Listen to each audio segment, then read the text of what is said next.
Donc le titre de la conférence, comme vous l'avez vu, Sagesse antique pour futur incertain, ça m'est venu il n'y a pas très longtemps. Donc je trouve en fait qu'on vit une époque absolument incroyable. On a d'un côté, on vit dans une incertitude incroyable. On a, on va dire, dans le 21e siècle, en tout cas durant les 50 dernières années, l'humanité n'a jamais été aussi proche de sa propre destruction, hein, que ce soit par la pollution, par les armes de destruction massive, par les bouleversements climatiques qui sont en train de se dérouler. Et à moindre échelle, ici, on le voit, ce que peut faire un simple petit virus à l'échelle d'une civilisation entière. Donc on vit voilà, une période absolument incroyable en termes de menaces en fait, qui pèsent sur l'humanité. Mais d'un autre côté, on a des discours qui vont aller dans un sens totalement opposé. C'est-à-dire, on a des discours qui nous disent, mais non, tout va bien se passer, tout va bien aller, ne vous inquiétez pas, les scientifiques vont résoudre les problèmes. Bon, on n'a plus d'énergie fossile, mais c'est pas grave, on va trouver des minéraux sur Mars, ou au pire, c'est pas grave, on fuira dans l'espace si la Terre n'est plus habitable.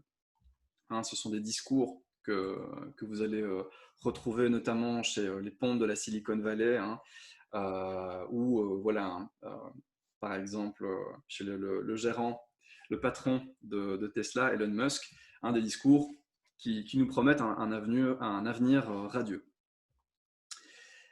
Et alors aussi dans les dernières réjouissances, hein, voilà quand même des signes d'inquiétude. Quand on voit ce qui est en train de se passer actuellement, juste quand on regarde l'actualité de ces dernières semaines, hein, ce qui s'est passé aux États-Unis, voilà, on est presque à passer à côté d'une réélection d'un Trump. On voit les populismes qui explosent de plus en plus. Et on voit aussi par rapport notamment aux réactions par rapport au Covid, une perte de conscience de plus en plus grande dans les institutions scientifiques, la prolifération de théories du complot, hein, c'est quelque chose voilà, d'absolument effarant. Donc voilà, on est vraiment face à une époque d'incertitude. Hein. D'un côté, d'une certaine vision, on a des menaces, et de l'autre côté, on a des discours qui nous disent mais non, tout va bien aller. Alors, donc, cette thématique de l'incertitude du futur et on va dire des risques, les risques qui pèsent sur l'humanité, moi, c'est une thématique qui m'a toujours touché personnellement.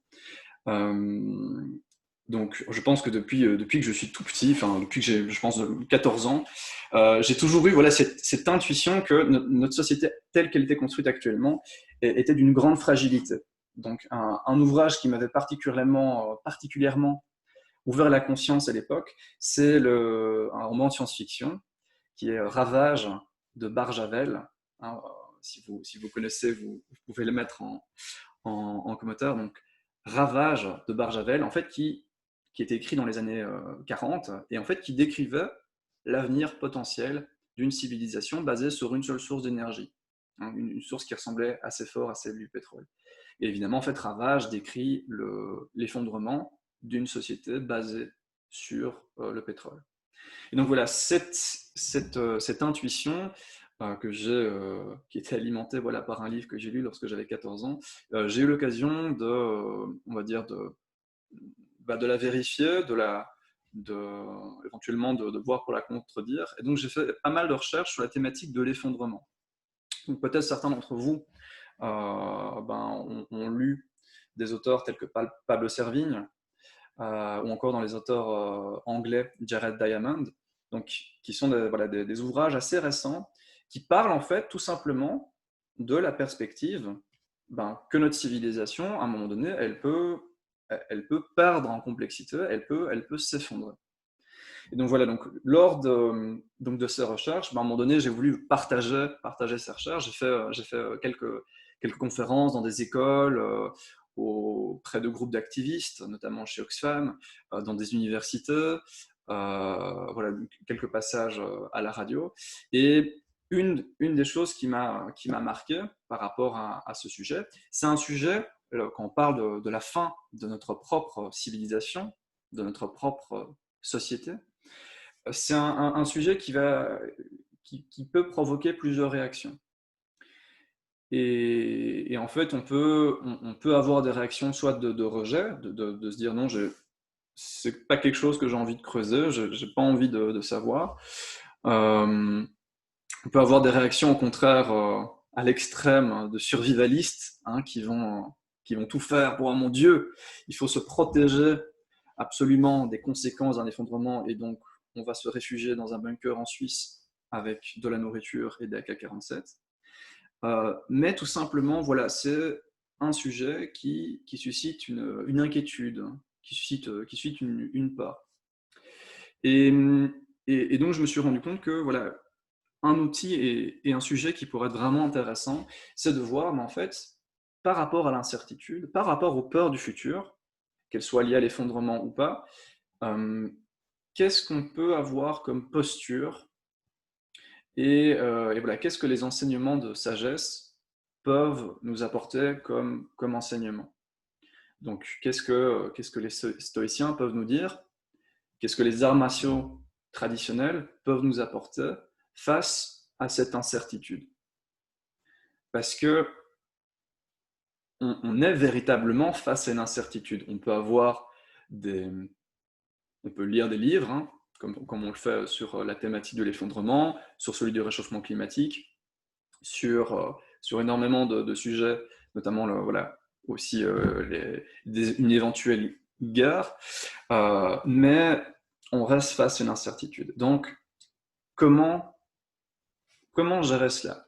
Donc, l'objectif pour moi ce soir, c'est voilà, de voir quels enseignements de sagesse on va pouvoir utiliser pour faire face à cela. Et donc, on va parler d'un outil extrêmement important et d'une émotion qui est extrêmement importante par rapport à l'incertain, c'est la peur. Comment fait-on pour vivre avec la peur? Qu'est-ce que la peur nous enseigne?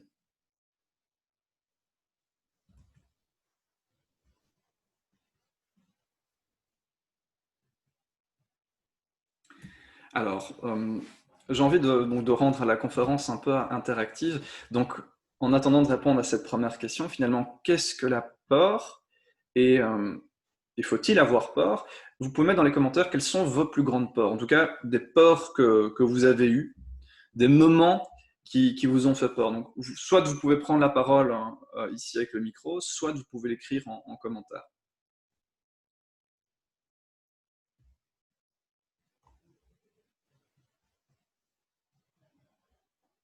Donc, j'attends un petit peu que vous mettez dans les commentaires ici.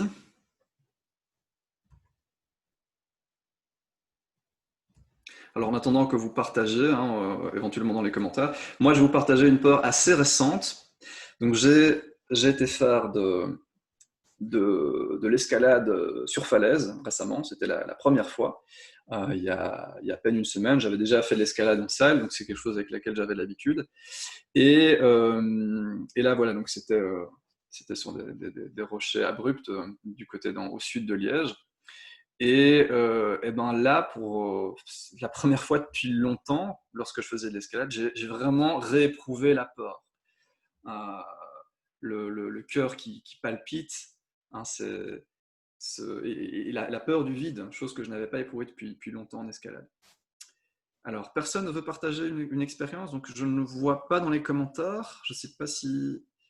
Est-ce que les commentaires sont désactivés? Ah, voilà. Alors, donc, ici, donc, les dérives psychologiques du masque, celui qu'on porte au quotidien. Donc, la peur, donc, si je comprends bien, des dérives du port du masque. Donc, le sentiment ouais, d'oppression par rapport à ce qu'on porte au quotidien. Alors, personne n'a envie de partager une autre chose. Voilà, donc La peur de la mort, évidemment, hein, c'est une peur, a priori, que l'on partage tous. La peur de sa propre mort, mais aussi la peur de la mort des êtres chers, évidemment. Merci Axel. La peur de passer pour un con. Effectivement, c'est aussi un danger, hein, passer pour un con. Peur de s'éloigner des fondements humains. Intéressant. Peur de transmettre la maladie, peur de l'abandon, la peur que les banques vont faire faillite. Donc là, on parle de la peur de système. Peur d'échouer, peur du conformisme.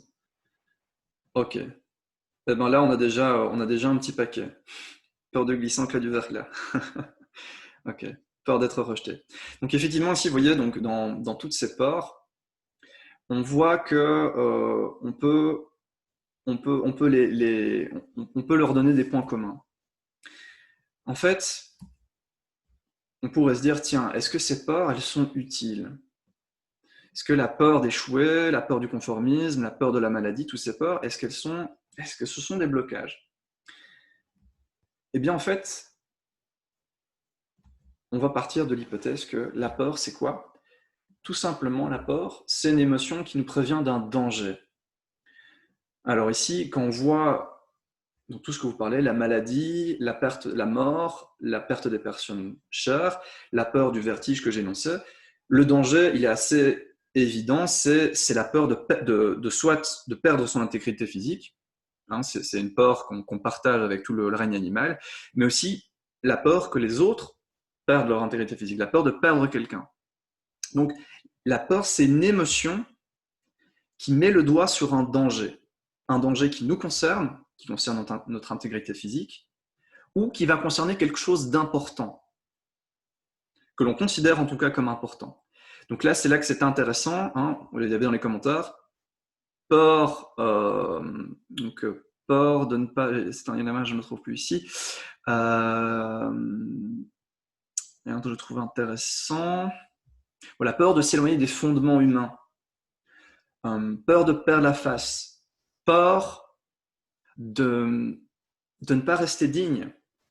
C'est aussi des peurs, mais des peurs pas liées à la perte de son intégrité physique, hein, ou de son corps, mais la perte de valeur.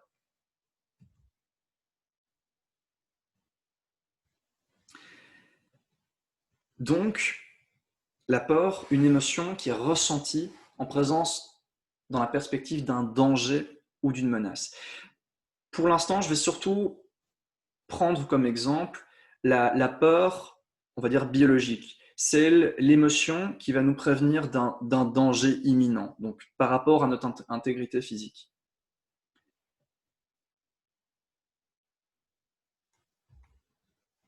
Alors, il serait intéressant de nuancer un petit peu l'apport. L'apport, on en a différentes nuances. Hein, il y a la frayeur, qui est la peur passagère. Hein. Voilà, on rate une marche, oh, on a le cœur qui bat à 2-3 secondes. Ça, c'est la frayeur. À l'autre extrême, on va avoir la terreur, hein, qui est une forme de peur qui prend tout notre être et à la limite qui va nous faire des choses auxquelles on ne s'attendait pas, c'est-à-dire prendre la fuite ou être totalement tétanisé.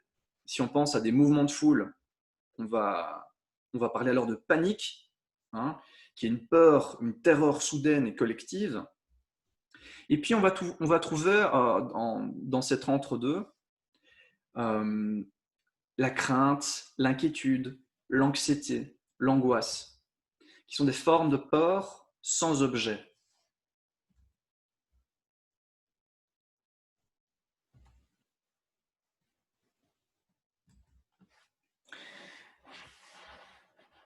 Alors c'est intéressant aussi de voir, donc la peur, c'est une émotion qui nous prévient d'un danger. C'est une émotion qui va se ressentir physiquement. Il y a des effets physiques à la peur, physiologiques. Donc, d'un point de vue neurologique, la peur, c'est essentiellement l'activation de l'amygdale. Et qu'est-ce que ça va faire, cette émotion, au niveau de notre corps?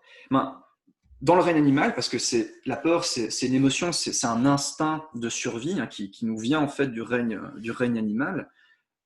La peur va nous préparer à deux types de réactions. la fuite ou l'attaque, dépendamment de la taille de la bestiole qui est en face de vous. Donc, pour préparer le corps à la fuite ou à l'attaque, ben le corps va vraiment se préparer à faire un effort intense. Donc, c'est pour ça qu'il va y avoir sécrétion d'adrénaline. Hein, vous allez avoir une dilatation des bronches, une augmentation du rythme cardiaque, une dilatation des pupilles aussi, pour mieux voir le danger. Mais ce qui va être aussi lié à ça, c'est le relâchement des muscles du bassin. Hein, donc en général, voilà, les intestins qui se relâchent, c'est donc dans le cas où la peur vraiment prend effet physiquement, c'est ça qu'on voit, hein, on n'a jamais vu des scènes de bataille nous-mêmes, mais c'est le genre de scène qu'on peut voir dans des séries, dans des films. Et il va y avoir toute une série d'effets qui peuvent aller jusqu'à la paralysie, parfois, justement, en excès de peur, la chair de poule, les tremblements. Mais essentiellement, la peur, elle mobilise le corps à l'action, soit la fuite, soit le combat.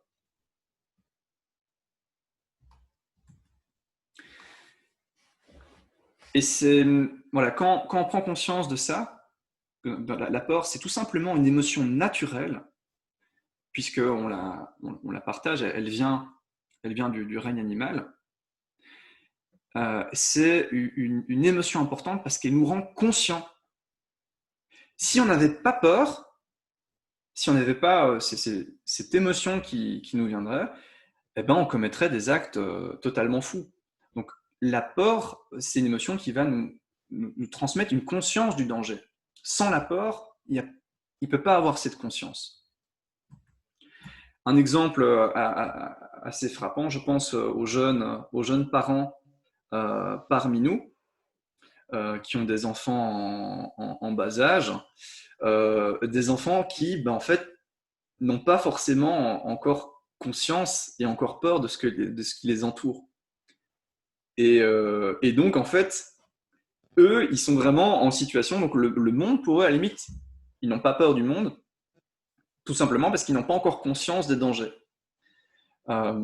Et donc, voilà, parfois, ce qui se passe, à la limite, pour qu'un enfant ait vraiment peur, il va avoir une chute, donc un enfant va chuter. Et une fois qu'il aura fait la chute, évidemment, si la chute n'est pas trop grave, mais il va s'en souvenir et le sentiment de peur va s'installer. Et donc, c'est quelque chose de bénéfique, parce que si la peur, le sentiment de peur ne vient pas, et ben en fait, on risque tout simplement de se blesser ou de perdre la vie.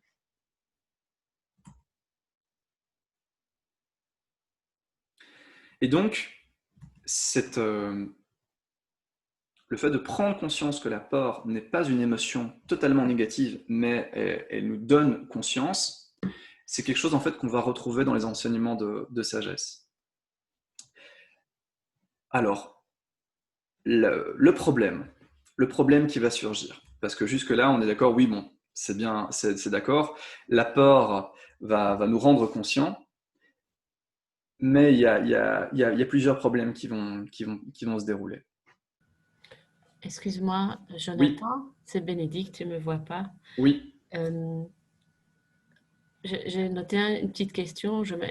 Quand tu parles de l'enfant, la préparation de l'enfant mhm. au danger, enfin, je sais pas, anticiper le fait qu'il se brûle ou je sais pas quoi, en quoi est-ce que c'est la peur qui va le rendre plus conscient? C'est la préparation, l'anticipation, découvrir les codes de la chaleur, du brûlé, etc.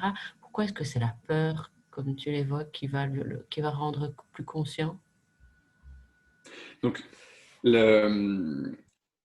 en gros, concrètement, si un enfant s'approche d'un escalier et voilà, il est ah, c'est génial, un escalier, ça a l'air marrant, j'ai envie d'y aller. Euh, il n'est pas encore, enfin, il ne comprend pas encore rationnellement pourquoi il ne peut pas aller là. Et la peur, une fois que la peur va s'installer, c'est-à-dire c'est ce sentiment qui va lui dire bah non, il faut pas que j'aille là, c'est un danger. Donc la peur, c'est une émotion qui va nous préserver du danger. C'est d'ailleurs pour ça que certains animaux survivent à des attaques, parce qu'il y a le système de la peur qui s'est déclenché. Donc, l'idée ici, c'est que la peur, à la base, c'est pas quelque chose de forcément négatif. La peur nous rend conscients.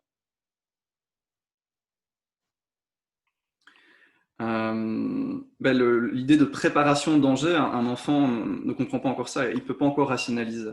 Après, nous, on peut rationaliser. Mais à la base, c'est comme un animal ne peut pas rationaliser, tiens donc, ce gros félin avec des moustaches et des dents acérées, il a l'air potentiellement de caractère plutôt dangereux, et bouffe, tu te fais bouffer. Donc, la peur va nous permettre de réagir en fait sans passer par le mécanisme de la pensée. Donc ça, c'est le bénéfice premier de la peur. Mais comme j'ai dit, il y a plusieurs problèmes qui vont surgir. Alors le premier problème, je vais les lister et on va les décortiquer un à un. Le premier problème, c'est lorsque l'objet de la peur n'est pas identifiable. Donc typiquement, vous avez une peur, vous avez une angoisse, mais vous ne parvenez pas à déterminer quel est l'objet du danger.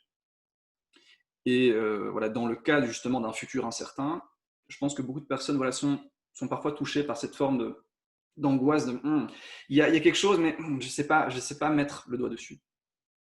Donc là, il y a un problème. Un autre problème, c'est lorsque la peur est démesurée par rapport à l'objet du danger. Ça, c'est ce que les anciens appelleraient la lâcheté. C'est-à-dire que la réaction de peur est trop grande par rapport à l'objet du danger. Troisième problème que j'ai déjà abordé, la peur est trop petite par rapport à l'objet du danger. Ou il n'y a carrément pas de peur. Et là, c'est ce qu'on appelle la témérité. Et enfin, donc, le dernier problème, alors, la peur est adéquate par rapport à l'objet du danger, mais on ne parvient pas à maîtriser les effets de la peur. Donc, comme on l'a vu, la peur va provoquer des effets dans le corps, et en fait, on est paralysé. Alors que la peur peut nous donner justement peut nous pousser à l'action. Dans le quatrième cas, ce problème ici, la peur du coup nous paralyse. Et ça aussi, c'est un problème. Donc voilà, ce qu'on va voir maintenant un petit peu ici, c'est tiens, qu'est-ce qu'on va pouvoir faire pour chacun de ces problèmes.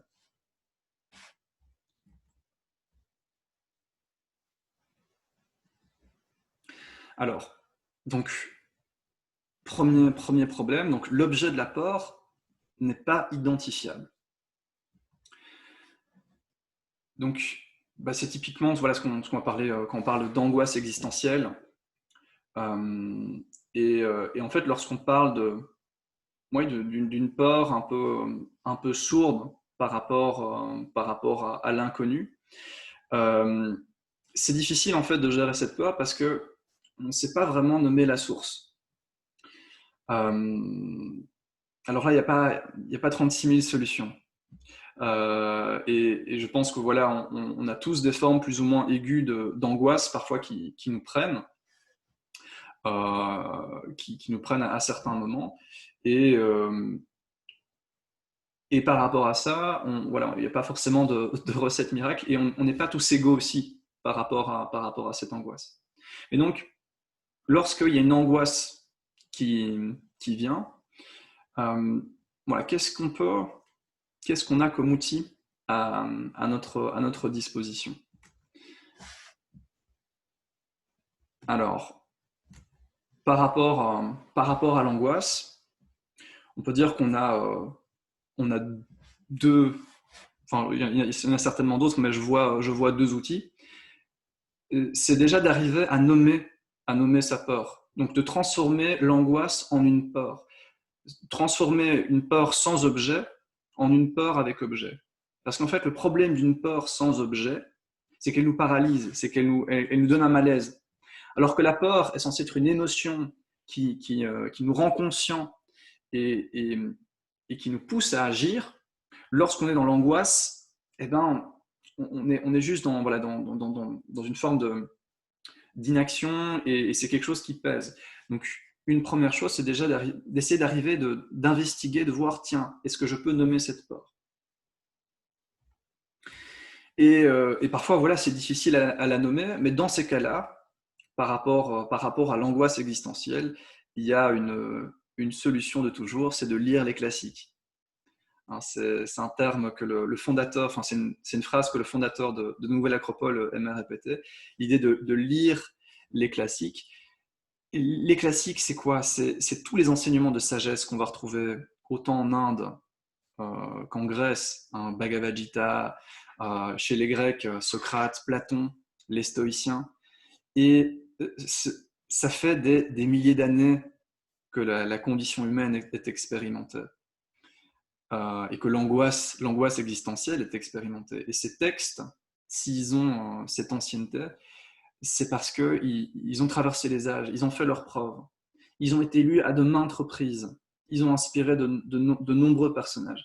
Et c'est ça qui est incroyable, c'est lorsqu'on lit Pensée pour moi-même de Marc Aurèle, qui est son journal, hein, c'est son journal de bord, qui a été écrit à peu près il y a 1700 ans, c'est toujours d'actualité. C'est toujours d'actualité. J'avais envie de vous partager un extrait hein, par rapport à cette idée d'angoisse. Donc, pour ceux voilà, qui seraient intéressés, c'est vraiment un classique très très fort. On va retrouver de petits aphorismes et c'est tout simplement le journal de Marc Aurèle, donc il a écrit lors de ses campagnes, lors de sa vie. Et en fait, on l'a récupéré, on en a fait un livre. Mais à la base, c'était pas à destination d'être publié. Ce sont essentiellement des phrases que Marc Aurèle, donc un stoïcien, un empereur philosophe stoïcien, s'invectivait lui-même. Et donc, par rapport à cette idée-là, j'aime beaucoup celle-ci. On se cherche des retraites à la campagne, sur les plages, dans la montagne. Et toi-même, tu as coutume de désirer ardemment ces lieux d'isolement. Mais tout cela est de la plus vulgaire opinion, puisque tu peux, à l'heure que tu veux, te retirer en toi-même. Nulle part, en effet, l'homme ne trouve de plus tranquille et de plus calme retraite que dans son âme. Surtout s'il possède, en son fort intérieur, ces notions sur lesquelles il suffit de se pencher pour acquérir aussitôt une quiétude absolue. Et par quiétude, je n'entends rien d'autre qu'un ordre parfait.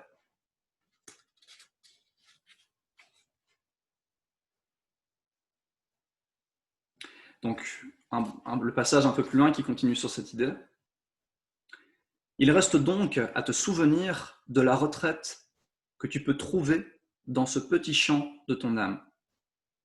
Et avant tout, ne te tourmente pas, ne te raidis pas. Mais sois libre et regarde les choses en être viril, en homme, en citoyen, en mortel.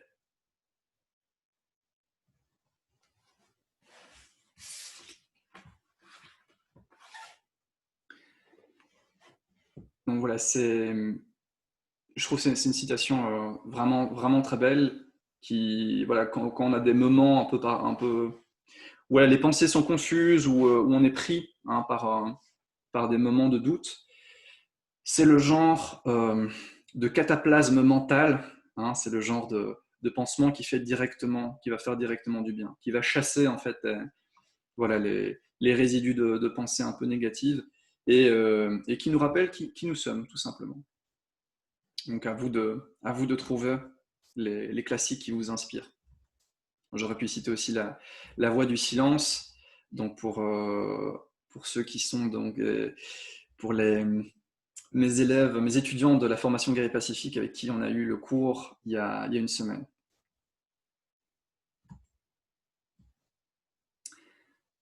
Donc, premier problème ici, lorsque la peur n'est pas identifiable.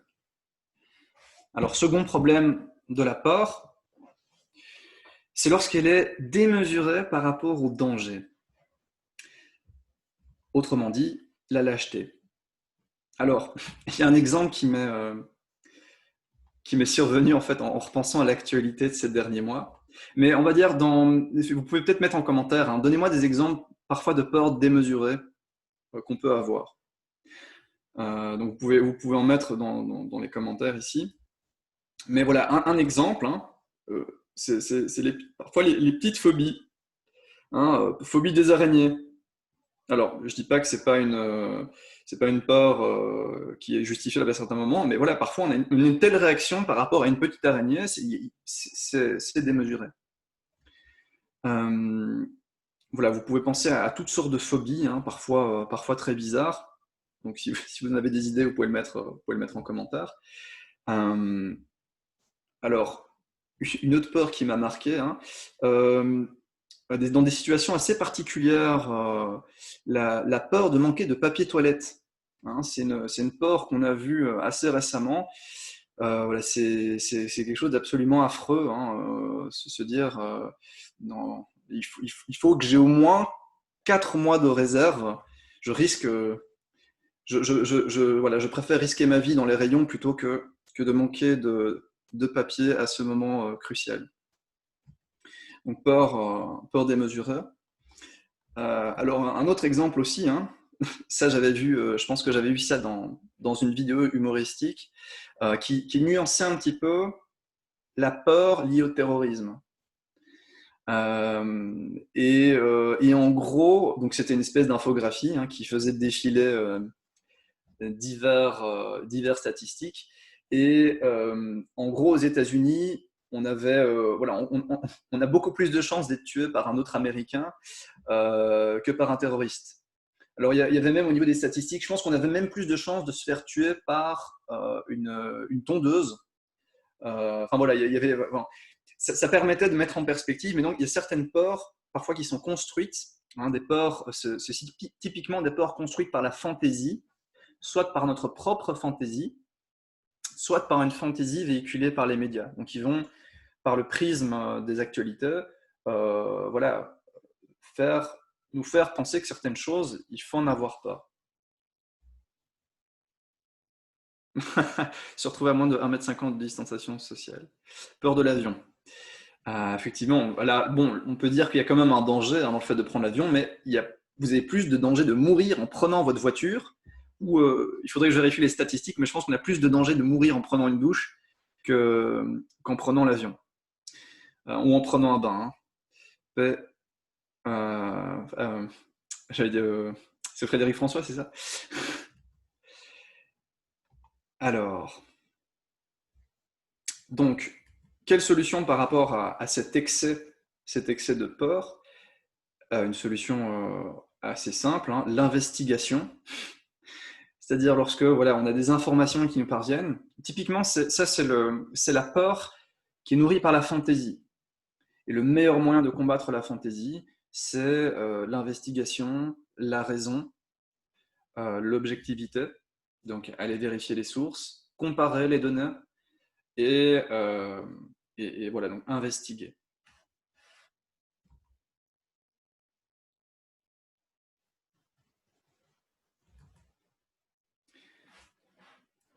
Alors, troisième problème avec l'apport, cette fois-ci c'est l'inverse.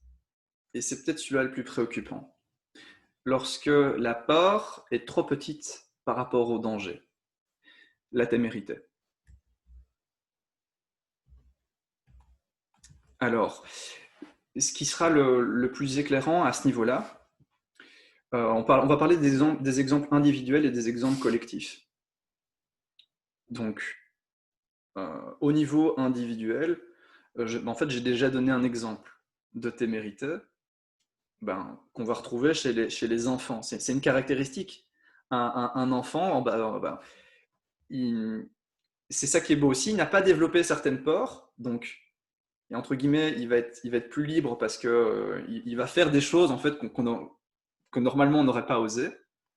Mais d'un autre côté, le manque de peur, c'est quoi? C'est tout simplement un manque de conscience.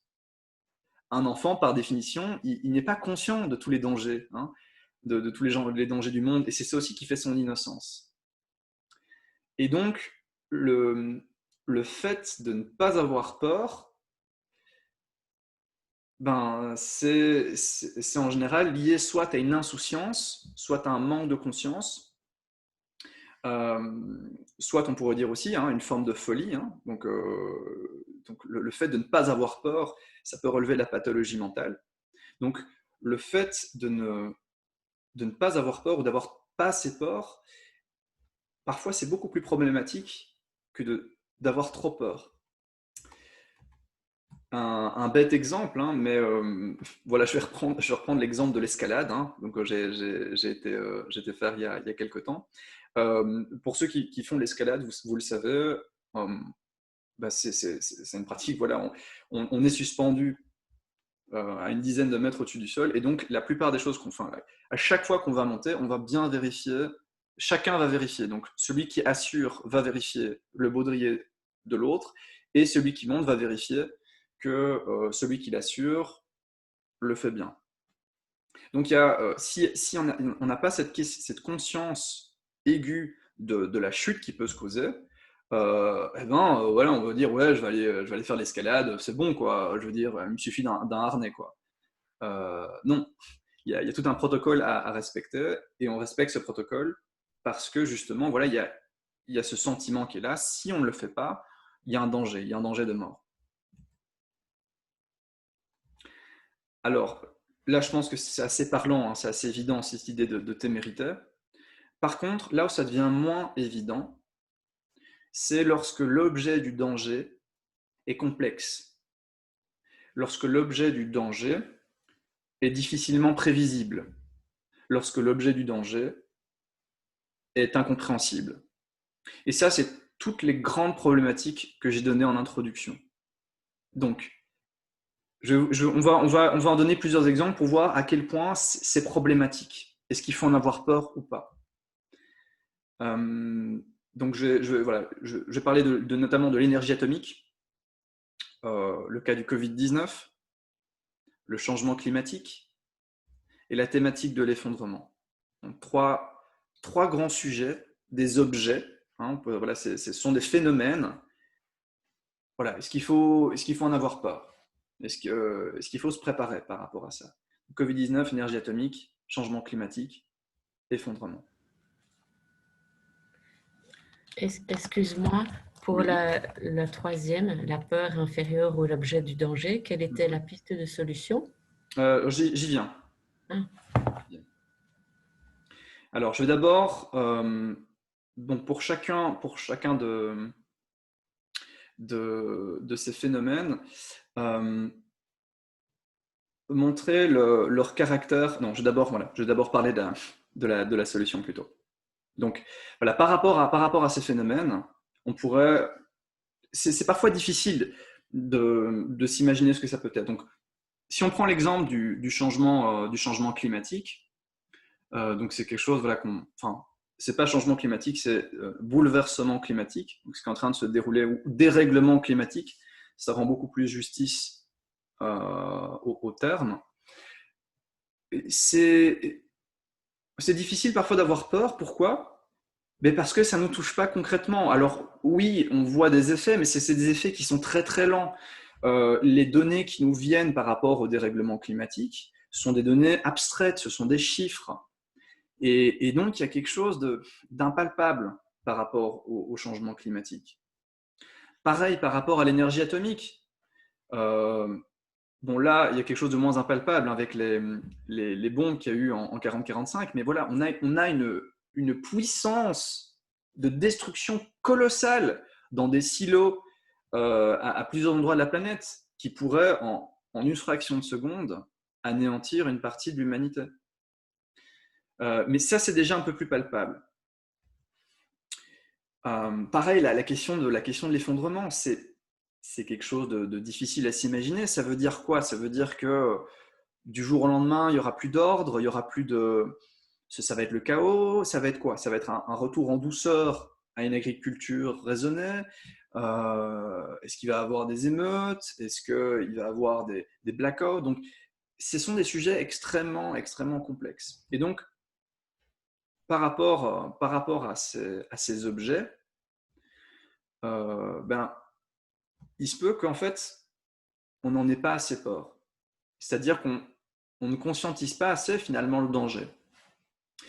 Et cette idée de conscientiser le danger, ça a été développé par Hans Jonas. Donc c'est un philosophe qui a parlé du principe responsabilité.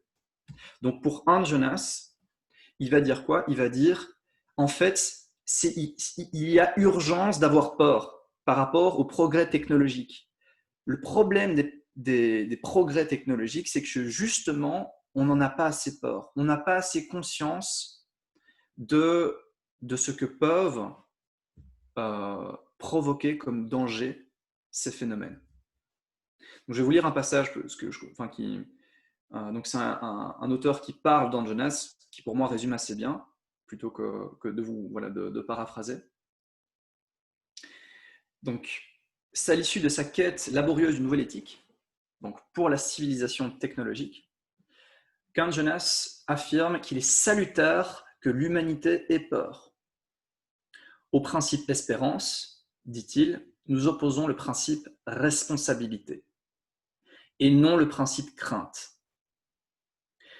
Donc c'est pourquoi Hans Jonas s'investit dans la promotion d'une peur, non pas la peur qui déconseille d'agir, mais celle qui invite à agir. Notre peur est légitime, considère-t-il, non pas sous l'angle de notre ressenti, donc j'ai peur de, mais sous l'angle de notre responsabilité, j'ai peur pour. Et d'argumenter en conclusion, plus ce qui est à craindre est encore loin dans l'avenir, plus c'est éloigné de notre propre bien-être ou de notre malheur, et plus c'est non familier dans son genre, plus la lucidité de l'imagination et la sensibilité du sentir doivent être délibérément mobilisées à cet effet. Donc une heuristique de la peur qui dépiste le danger devient nécessaire.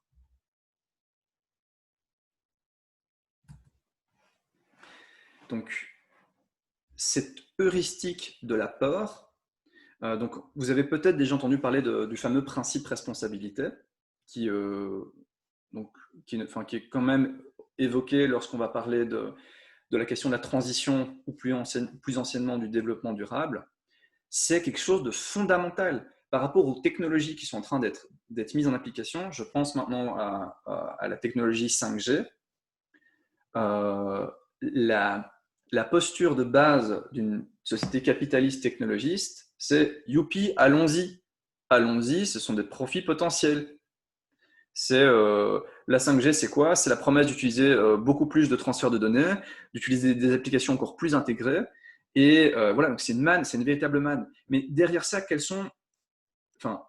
faisons l'exercice d'imagination et qu'est-ce que ça va nous apporter la 5G en vrai? Donc, l'heuristique de la peur, elle nous invite vraiment à imaginer concrètement les effets de ce qui peut se passer. Pour illustrer notamment par rapport au nucléaire, j'avais lu un article absolument éclairant par rapport au stockage des déchets. Donc en fait, chez certains intellectuels de la transition, notamment chez Jean Covici, qui est un ingénieur qui est vraiment excellent, lui, il est partisan du nucléaire. Alors, du nucléaire dans un premier temps. Pourquoi? Parce que le nucléaire, effectivement, concrètement, une des seules solutions actuelles, on va dire à court terme, vraiment à court terme, effectivement, le nucléaire apparaît comme une solution qui pourrait à court terme éviter le pic du pétrole. Parce que les énergies renouvelables, je ne vais pas rentrer dans un cours scientifique là-dessus, mais les énergies renouvelables ont pas mal de limites. Donc, lui préconise le nucléaire. Mais le problème du nucléaire, c'est la gestion des déchets. Et donc, une étude pour montrer ce principe de responsabilité a rassemblé en fait des différents chercheurs, des anthropologues, des linguistes, pour savoir quels signaux il fallait mettre sur les stockages de déchets. Pourquoi? Parce que les déchets atomiques, ils ont des demi-vies de milliers d'années. Ça veut dire que dans 50 000 ans, des déchets qu'on produit actuellement seront toujours présents. Mais 50 000 ans, mais nos civilisations les plus vieilles, elles ont 5 000 ans, voire 10 000 ans. C'est totalement inimaginable de se projeter dans cet avenir-là, 50 000 ans dans le futur. Donc, en gros, qu'est-ce qu'ils ont essayé de faire, ce consortium? Ils ont essayé de trouver des symboles, des signes à apposer sur ces déchets pour dire « attention, danger ». Ils ont pour la plupart conclu, mais c'est impossible. Parce que si on regarde l'évolution culturelle qu'il y a eu sur 5000 ans, certains symboles qui veulent dire danger dans une civilisation veulent dire quelque chose d'autre dans une autre. Et donc, il y a eu voilà, cette prise de conscience qu'en fait, les déchets qu'on est en train de produire maintenant, ils sont absolument ingérables. C'est une véritable crasse. On n'a pas de solution. Ou alors, qu'est-ce qu'on fait? On dit, voilà, les enfants, vous trouverez la solution. C'est absolument pas responsable.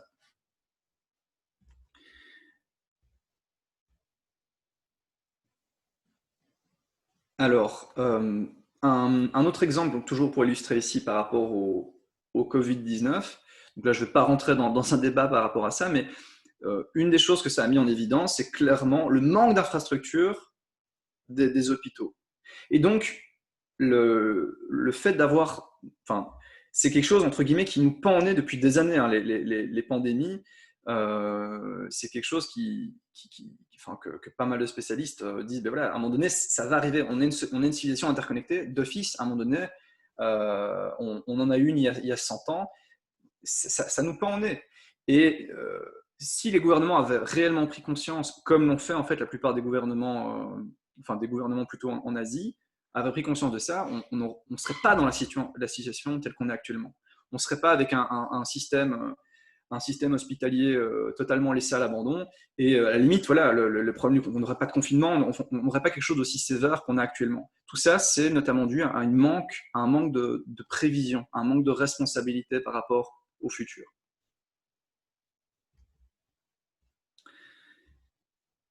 Et enfin, si on parle de la thématique de l'effondrement, voilà, qui est aussi extrêmement complexe, se dire, mais flûte, quoi, notre société, donc par rapport justement à tous les discours des technoscientifiques de la Silicon Valley qui nous disent, voilà, on va continuer dans cette direction, dans cette mouvance d'une technologie qui n'a pas de limite. Dans ces discours, vous allez retrouver notamment la posture du transhumanisme ou du posthumanisme, qui propose tout bonnement et simplement de transférer notamment la conscience humaine dans des machines, de modifier notre ADN par des manipulations génétiques. Donc, on peut aller dans des extrêmes technologiques extrêmement, extrêmement forts. Et donc voilà, ici, on a certains discours qui vont dans ce sens-là, mais d'un autre côté, si on investigue et qu'on voit les limites actuelles du système, des limites d'un point de vue énergétique, des limites d'un point de vue de matière, ce genre de discours tient beaucoup moins debout que des discours justement qui vous disent mais on doit aller vers une sobriété, on doit aller vers une diminution de la consommation des ressources. Ça paraît même maintenant évident.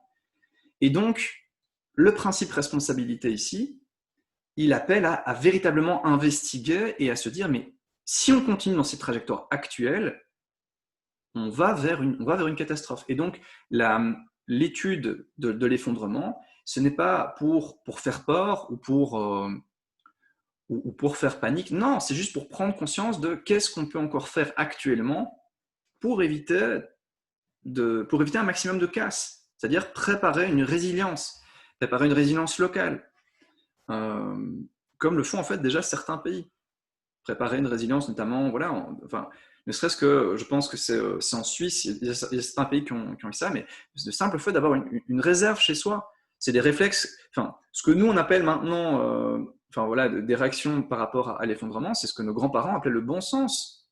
Donc le fait de simplement d'avoir un petit stock de nourriture chez soi, nos grands-parents étaient beaucoup plus sensibles à cette idée, puisque voilà, on n'avait pas des magasins disponibles, branchés d'électricité non-stop. Donc, par rapport à ce troisième problème, donc lorsque la peur est trop petite par rapport au danger, il y a vraiment urgence d'investiguer et d'utiliser l'imagination créatrice. Donc ici, on n'est pas dans la fantaisie, contrairement à ce qu'on a vu tout à l'heure, mais vraiment dans l'imagination. Concrètement, dans quelle situation je peux me retrouver? Et cette imagination nous permet en fait de véritablement prendre conscience. Et donc, ce n'est pas se faire peur pour avoir peur, non. c'est pour prendre conscience de la gravité de ce qui peut se dérouler.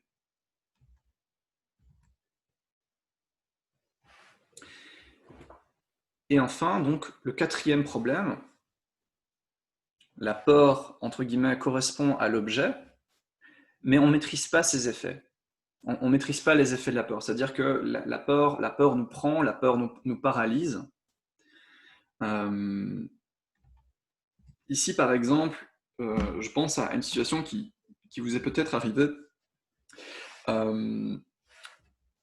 En fait, la situation tout simplement des secouristes, où voilà, lorsque quelqu'un dans votre entourage fait une crise, c'est-à-dire soit est victime d'étouffement, a fait une chute, fait un AVC, voilà, est dans une situation de danger. Et donc là, en fait, boum, directement, il y a l'adrénaline qui monte. Et en fait, ce qu'on observe dans ce genre de situation, lorsqu'il y a une situation de crise, c'est qu'en fait, il y a, Axel, s'il est là, pourra me rappeler les chiffres, mais en fait, il y a une grande majorité de personnes qui, en fait, parfois sont juste spectatrices. C'est-à-dire qu'elles ne savent pas se mettre à l'action. Il y a une forme de paralysie par rapport à ce qu'il faut faire. Donc, dans les formations de secourisme, on commence par ça. En fait, voilà, première chose, qu'est-ce qui se passe?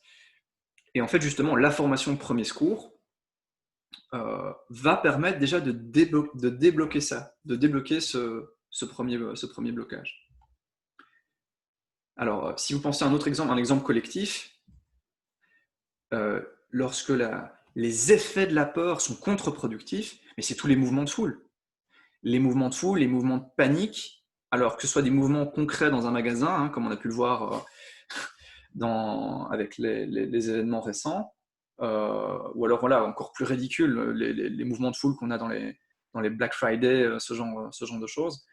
Ben, en fait, ce sont les mouvements de foule qui vont provoquer les morts. Si on pense voilà, notamment à certaines manifestations, à certains endroits, il y a eu des fois un très grand nombre de morts à cause en fait d'un mouvement de panique qui s'est propagé au sein de la foule. Et donc là, en fait, la peur, du coup, les effets de la peur produisent plus de dommages que ce qui a causé la peur.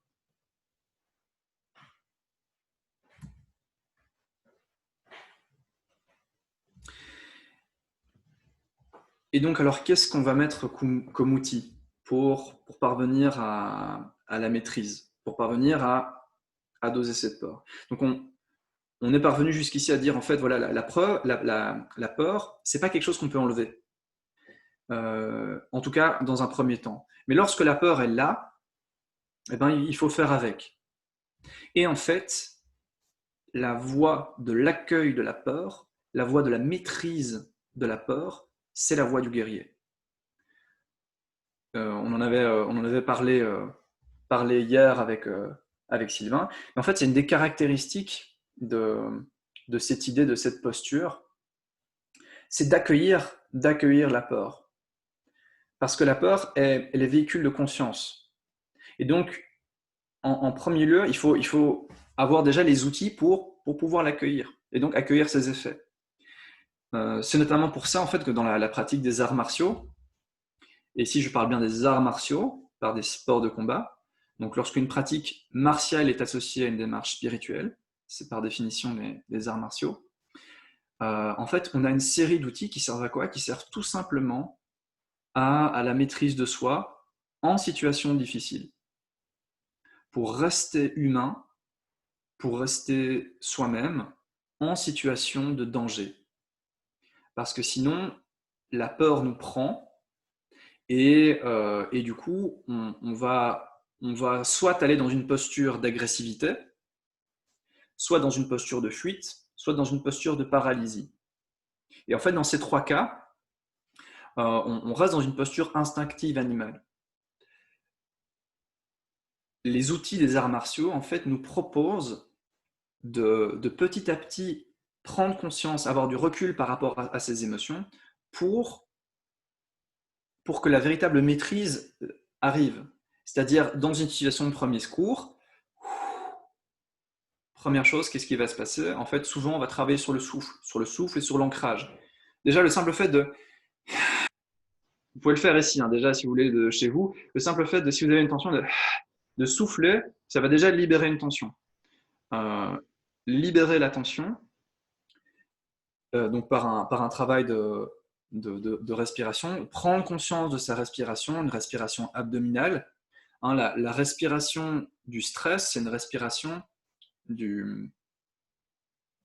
pas de l'abdomen, du thorax. C'est une respiration, lorsqu'on allaite, c'est la respiration qui est la peur. Et petit à petit, souffler, reprendre conscience de sa respiration, ça permet d'être déjà plus lucide, plus clair. Donc ça, c'est ce qu'on peut faire par rapport au travail physique.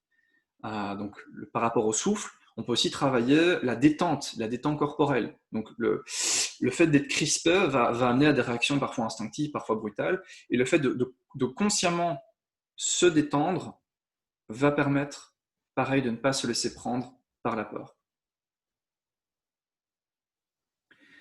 Alors, ce qui est très intéressant aussi dans la voie du guerrier, dans les arts martiaux, c'est qu'en fait, la première peur que l'on va combattre, c'est quoi?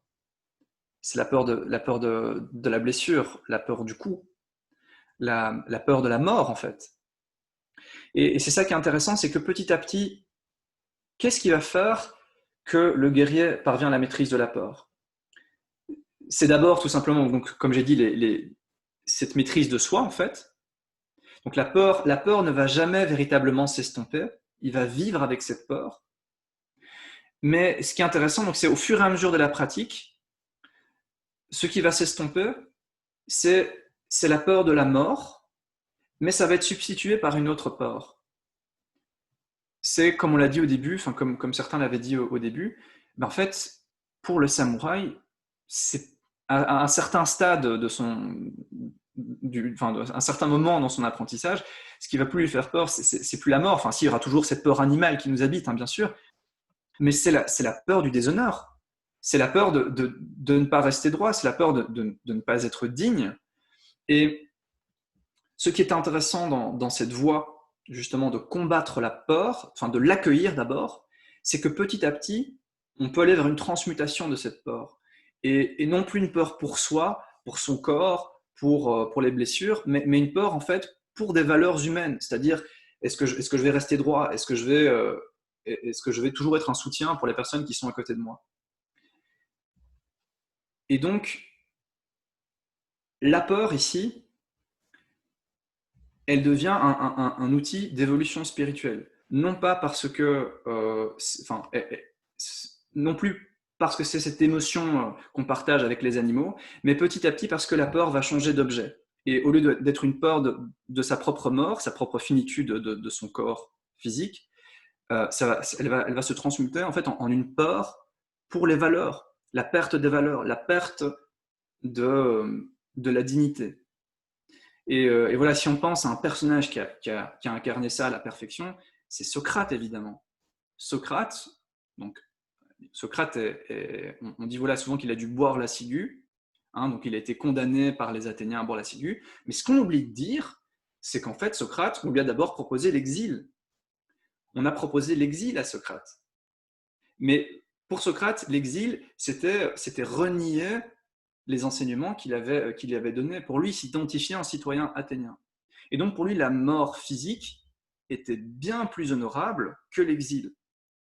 Et en fait, c'est dans cette situation que le travail préalable du guerrier, parce que Socrate, à sa manière, était un guerrier, c'est tout ce travail préalable qui va amener petit à petit à l'accouchement de son véritable être. C'est ce que Socrate nous disait d'ailleurs, la maïeutique, à un moment donné parvenir, pouvoir mourir à soi-même, pouvoir mourir en fait à ses parties, à nos parties animales.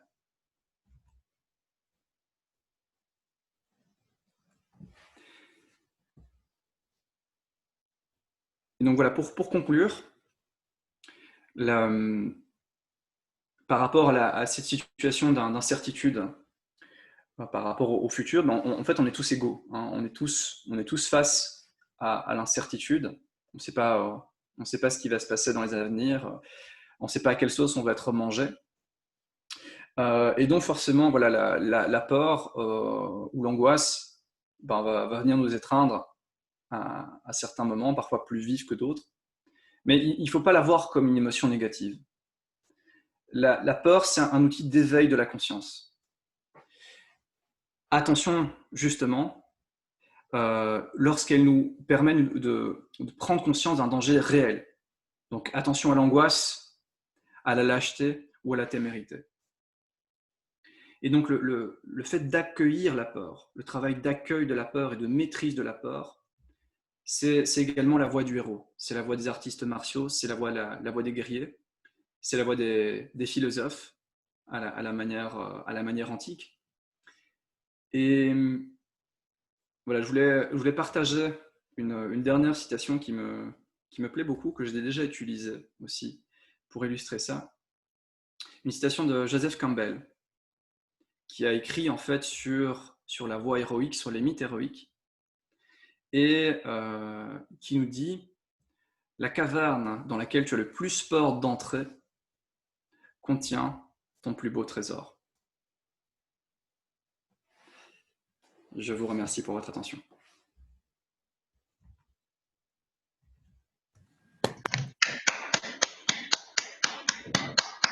Ils sont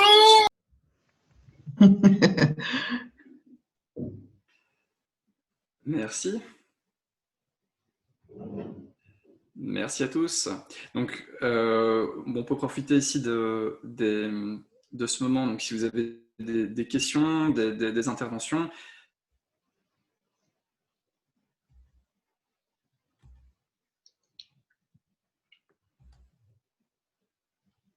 Alors, je mets la citation. Est-ce que vous voyez tous la citation en fond d'écran ?